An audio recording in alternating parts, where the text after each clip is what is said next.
Bienvenidos, queridos hermanos, con ustedes su hermano en Cristo Jaime Cárdenas en este su programa Conociendo el Concilio Vaticano II, porque la verdadera santidad comienza con un sí a Dios. Empezamos en el nombre del Padre, del Hijo y del Espíritu Santo. Amén. Ven Espíritu Santo, ilumina nuestro entendimiento, limpia nuestras miradas, nuestros pensamientos, nuestro hablar y permítenos ser coherentes con lo que decimos creer. Danos, Señor, la sabiduría para saber leer la doctrina de nuestra Madre la Iglesia y aplicarla en nuestra vida. Te pido por todos aquellos que se llaman católicos y atacan a la misma Iglesia católica. Te pido por aquellos que no respetan la autoridad del Papa, de los obispos, en nombre de un literal fariseísmo. Te ruego, Señor Jesús, por ellos y por todos nosotros los católicos, para que aprendamos a ser fiel a su santidad del Papa Francisco y a toda la jerarquía de la Iglesia en todo aquello que no contradiga la doctrina. Todo esto te lo pido en el nombre del Padre, del Hijo y del Espíritu Santo. Amén. Pues bien, mis hermanos, vamos a continuar con, acuérdense que estamos estudiando el Concilio Vaticano II, estamos en la Constitución del Lumen Gentium, en el capítulo 4, párrafo 36. Entonces, en esto vamos. Ahora vamos a estudiar en las estructuras humanas. Cristo, habiéndose hecho obediente hasta la muerte y habiendo sido por ello exaltado por el Padre, Filipenses 2, 8, 9, entró en la gloria de su reino. A Él están sometidas todas las cosas hasta que Él se someta a sí mismo y todo lo creado al Padre, a fin de que Dios sea todo en todas las cosas. Primera de Corintios 15, 27 y 28. Este poder lo comunicó a sus discípulos, para que también ellos queden constituidos en soberana libertad y por su abnegación y santa vida, venzan en sí mismos el reino del pecado. Romanos 6, 12. Esto, mis hermanos, este poder es el que le instituyó a la Iglesia Católica. Y hay gentes como Luis Román que se atreven a llamarle a los obispos a payasos y no sé qué otros insultos les da. Cuidado con ese hombre. Cuidado con todo aquel que ataque al Papa Francisco. Pero sepamos discernir. Una cosa es que se comente sobre algo que dijo que no está claro, porque con respeto lo tiende a hacer mucho, que es muy ambiguo para hablar. Pero otra cosa es condenar en el sentido de decir que él no es el Papa, que él es un anticristo, que él es un mal Papa. Cuidado con eso. Sí es preocupante la gran mayoría de las cosas que dice. Sí es preocupante. Pero eso es una cosa y otra cosa es decir que el Papa no es el Papa, o que es un mal Papa, o que es un anticristo. Dios nos libre de decir tal cosa. Entonces sepamos discernir entre no aceptar algo que no es doctrinal, así sea del Papa, a decir que es un mal Papa o que no es Papa. Eso ya es un disparate, es una tontería decir que el Papa Francisco no es el Papa. Entonces hay que entender la diferencia. Ahora, tampoco hay que escandalizarnos tantos. Ha habido peores papas en el pasado. En el tiempo de esos puritanos como son los ultraconservadores, tradicionalistas, había peores cosas. Estudien la historia. Durante el latín había unos papas que de veras, muchísimo peor que el Papa Francisco. En el año 1500, cuando hubo la gran ruptura, la iglesia estaba por los suelos y se practicaba el latín y se hacía el ritual que siempre se ha hecho. Así que no se dejen engañar que antes los papas eran muy perfectos, ahora el Papa Francisco, el Papa Juan Pablo II son sedevacantistas. Palabras del demonio. Palabras del demonio. Ellos tienen toda la autoridad. Ahora, con esto que les digo, ¿también vamos a decepcionarnos de la iglesia? Tampoco. El que lleva la iglesia es Cristo. Mientras existamos los hombres dentro de la iglesia va a haber pecado, va a haber imperfecciones, va a haber debilidad. ¿Por qué? Porque somos humanos todos nosotros. No lo excusamos, claro está, pero tampoco vamos a a solaparlo y cegarnos solo porque es el Papa. No, hay cosas que no están bien, hay cosas que ha dicho que no están bien y hay actos que son cuestionables. Por ejemplo, a todo sacerdote que de verdad quiere seguir la doctrina y enseñar la doctrina lo censuran. Y a sacerdotes o monjas que dicen disparates tienen una amistad estrecha con el Papa. Entonces, son cosas que sí son cuestionables, pero jamás ataquen a la persona del Papa Francisco. Jamás. Su corazón no lo podemos juzgar.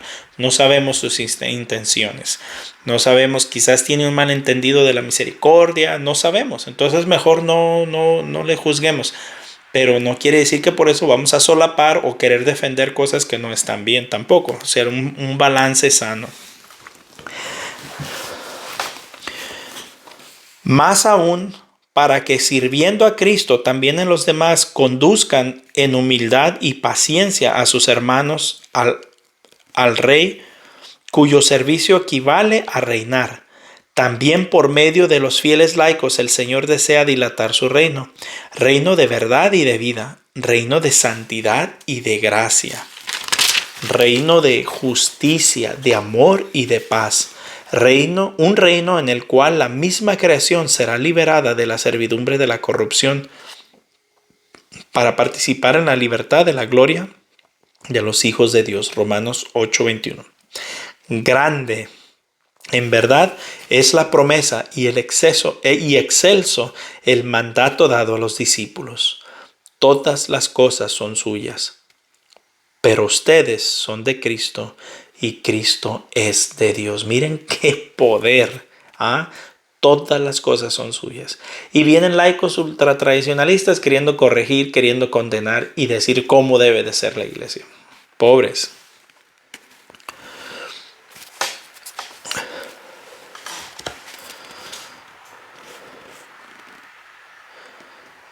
Deben, por tanto, los fieles conocer la íntima naturaleza de todas las criaturas, su valor y su ordenación a la gloria de Dios.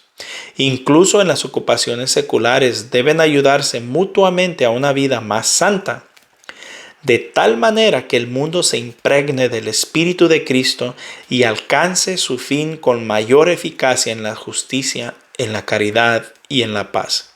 En el cumplimiento de este deber universal corresponde a los laicos el lugar más destacado.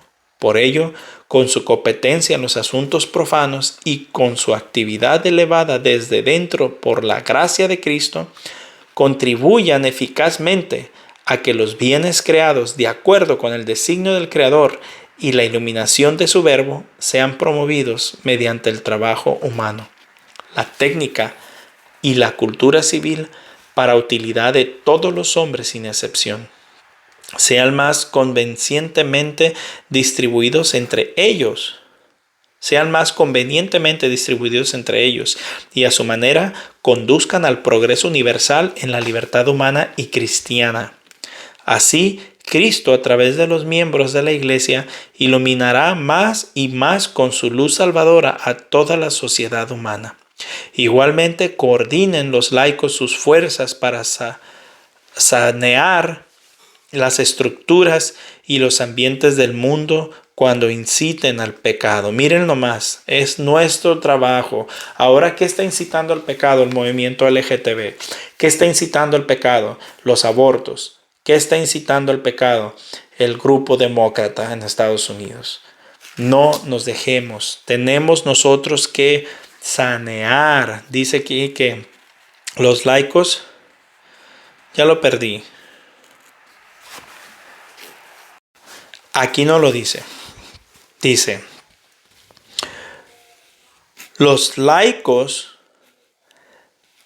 coordinen sus fuerzas para sanear las estructuras y los ambientes del mundo cuando inciten al pecado, de manera que todas estas cosas sean conformes a las normas de la justicia y más bien favorezcan que obstaculicen las prácticas de las virtudes.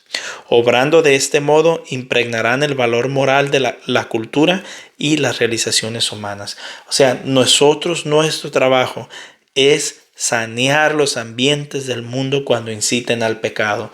Tenemos que hablar, no debemos de ser cobardes y callar por miedo a que nos censuren, nos condenen, nos critiquen o nos juzguen, que lo van a hacer. Pero no podemos quedarnos callados. Nosotros como católicos tenemos que hablar cuando se encuentra el pecado. Obrando de este modo, con ese proceder simultáneamente se prepara mejor el campo del mundo para la siembra de la palabra divina. Y a la iglesia se le abren más de par en par las puertas por las que introducir en el mundo el mensaje de la paz, conforme lo exige la misma economía de la salvación. Miren nomás, no lo pide, lo exige. Los fieles aprendan a distinguir con cuidado los derechos y los deberes que les conciernen por su pertenencia a la iglesia y los que les competen en cuanto miembros de la sociedad humana. O sea que todo el mundo ahora, tengo derecho, pero nadie dice tengo deberes. Nosotros los católicos tenemos que hablar de los derechos y los deberes.